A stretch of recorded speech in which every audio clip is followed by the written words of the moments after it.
It was not meant to weather all this, but this was all part of that 19th century mentality, which was, we're talking about a time in 1901 where the modern era of architecture has already begun. We're already talking about form follows ever function, Louis Sullivan. But still, some people are building as if they're in the 13th century, the 11th century, the 8th century.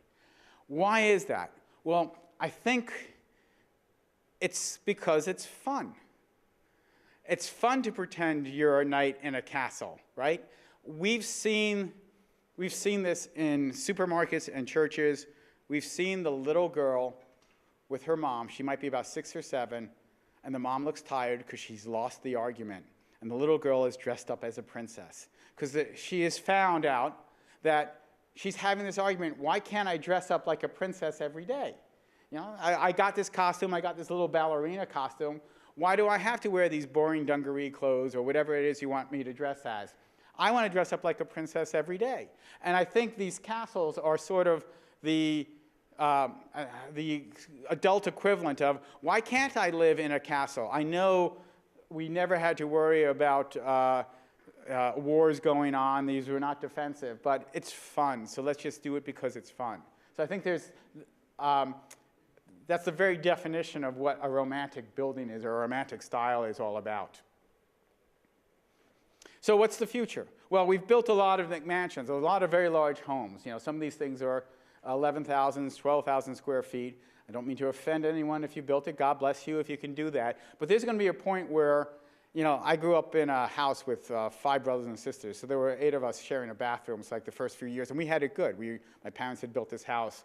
But when you have more bathrooms than you have people in a house, there's sort of like this distance. So I think there's going to be a point, and there's been some movement on the small house where people are just going to react to all that useless space. And I started a house for a client one time, and I knew how they lived. But they didn't see the house as a function of how they lived. They saw it as something to have. And it was about having. And so the house got bigger and bigger. My first sketch for them was a 3,000 square foot house. The final sketch, if you counted the full basement and all the space in the attic, was about 11,000 square feet. And I warned them, you're going to be ending up living in these 2 rooms. And by the way, your 2 daughters are in high school. They're going to be in college by the time we finish the house. But it was about having. So I don't know what the future is for all these houses. And then the castle itself, you know, Equus has been turning over a few times. It's still hard to run an exquisite restaurant there. But I think there's lots of potential to go on because the McMansion could easily become like the McDonald's of the future. And if you already got the castle, White Castle, just add a drive-through to it, and you're pretty well set with, again, finding an economic reason for these buildings to exist. Another castle. Armorys, all around New York State. Armorys were as common as volunteer fire departments were at one point. Every region would have their unit. Historic style in a castle that actually didn't need, parapets. We didn't have to express whether we were Gibelings or Guelphs supporting the Pope or not supporting the Pope. We didn't have to worry about shooting arrows through lancet windows. But it did have to have a door large enough because they actually had horses that would go inside and have a big parade area. A lot of these have been repurposed. One armory in Manhattan has been turned into a sports center. A track is on the inside, and they do all their winter sports in there. This in White Plains has been turned into housing. It overlooks the hill, so from the tower you can still see if anyone is going to be attacking from the Westchester Mall. There's a one in Kingsbridge in the Bronx where I keep seeing different things that might be turned into a recreation center. But these were castles that were built around, and they at least had some sort of military association with them. Counter to all that, and I mentioned the modern era was going on, my mentor, Don Ryman, was part of a group that were building more modest houses. And the phenomenon here was that after World War II, people wanted to get the good life. The concept was a house that might be 1,800 square feet, but it was not going to be staffed. The husband and the wife, in traditional 1940s, 1950s roles, would be taking care of the house. And so the kitchen was made not for the Irish girl to cook in, and there were not yards for the Italian mason to build walls or do all the landscaping. They were going to be maintained by the husband and wife as they raised their children. So the houses were simpler, modest, small spaces, very cleanable. To let you know how middle class I was, or I am, when I saw the McMansions going up in my neighborhood, my first reaction was, who cleans that home? That's too much for me. But they were not built for staff. They were not built because labor was egregiously cheap. They were built to be maintained. And they were exploring the modern motif.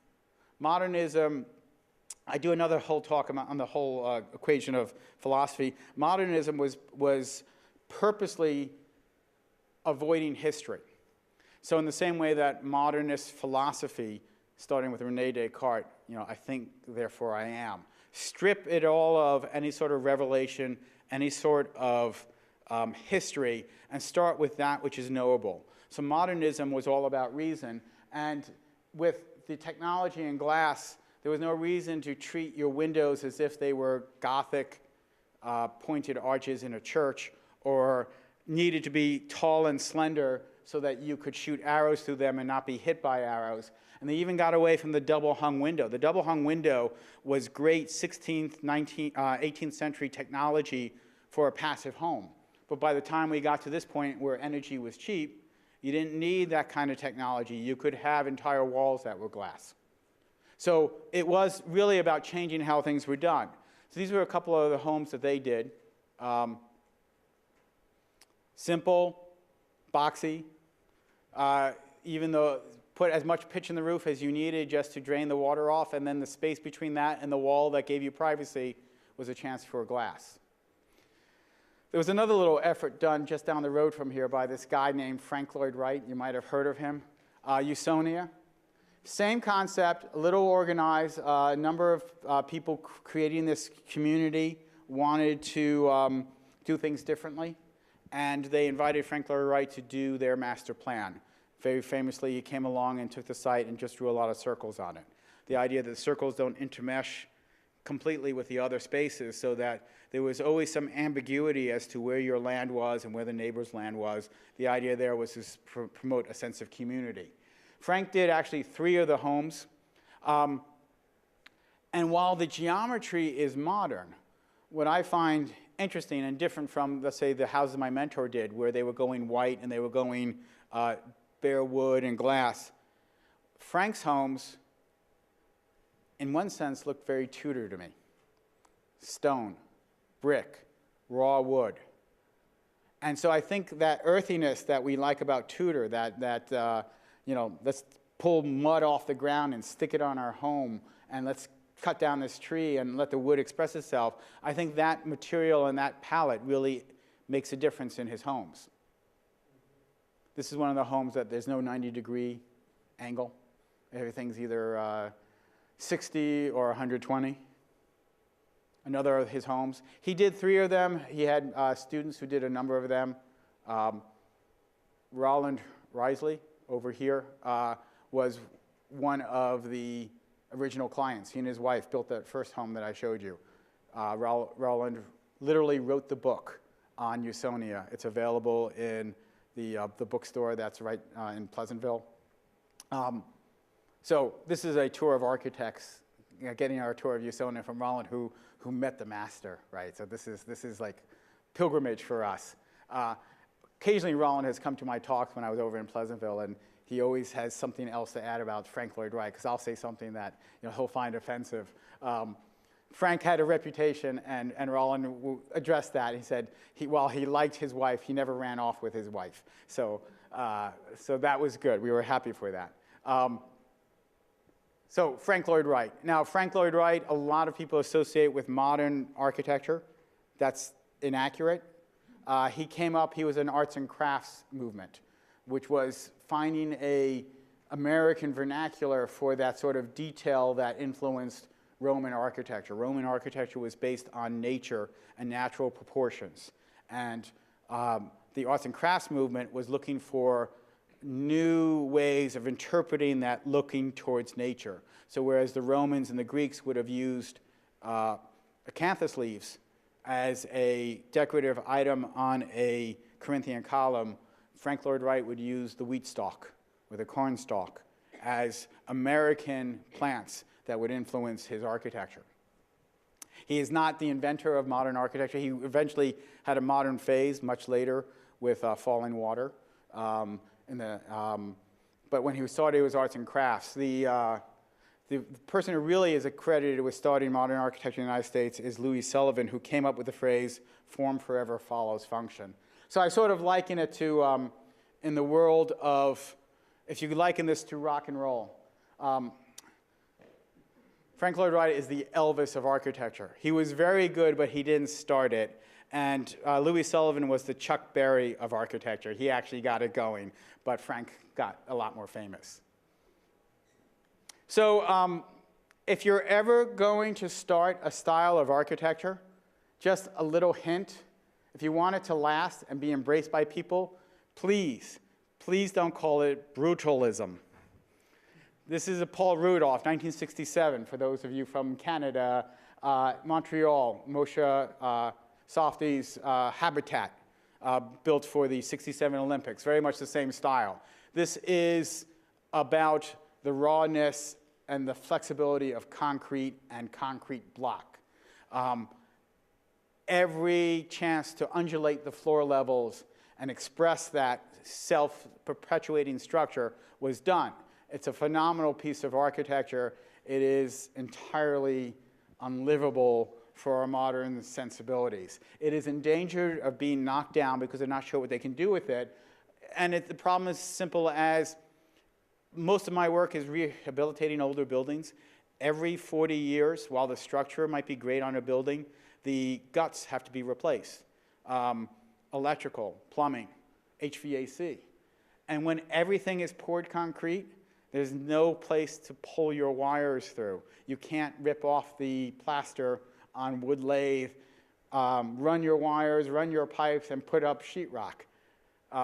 There's just no way to adapt it. Everything's on different levels. You can't make this building handicap accessible. And every little roof you see means that much more flashing. And every time you change a transition on material or you end up creating a potential for something leaking. So as an admirable piece of art, it still works. Is it worth preserving? Yes. This is where, someone said there is no art, there are only artists. Paul Rudolph is an esteemed architect. Whether or not you consider this a success of his, it's worth preserving. But what viable economic repurposing can you do that will keep it coming along? One of the astounding things in traveling through Europe was to see churches that were 1,000 years old, 1,500 years old. If you go to Jerusalem, buildings that have been used for their purpose because the cult that created them is still using them. Frank Lloyd Wright's greatest invention may be the cult of Frank Lloyd Wright, that as good as his buildings were, and as some of them are very expensive to maintain because they're not great pieces of construction, they age poorly, but the cult of Frank Lloyd Wright is such that people who buy those homes are willing to make that sacrifice. No one in Orange County wants to make that sacrifice yet. This building, last I checked on it, its future was uncertain, but at least it had been saved. At one point, they were voting to demolish it. One of the phenomena that made Westchester and the lower Hudson Valley the playground of millionaires was the railroad. And so suddenly you could get up to Westchester whenever you wanted to, get away from the city when you needed to. Consider, if you've ever been to Phillipsburg Manor, that when that was built, once the winter came, there was no way to get there. You were stuck in Phillipsburg Manor because the Hudson froze over because we didn't have icebreakers, and the road was covered over. But in the summer, the primary method to get from Phillipsburg Manor to Manhattan was sailboat. The roads were slow and not very good. So the railroad changed all that, and suddenly millionaires could kind of come up for a weekend to Tarrytown. And we have a number of examples. This is you notice my bias is towards Briarcliff. This is the Briarcliff train station on the old Putnam line. This is the Scarborough train station on the Hudson line.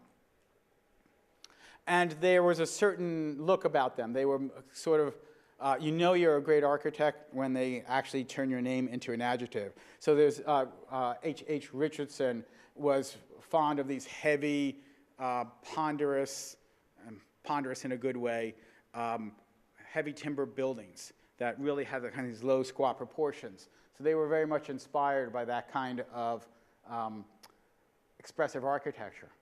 Then somewhere along the line in the 70s, what was probably then Conrail began to update, and they did an admirable job in terms of making the railroad modern. Now, this is shortly after the old cars, the old, I want to call them sort of charcoal gray New York Central cars with the wicker seats that flipped direction. Someone came along and decided to do something modern. Glass, floor to ceiling on the overpass, expressed metal columns that were only as thick as they needed to be.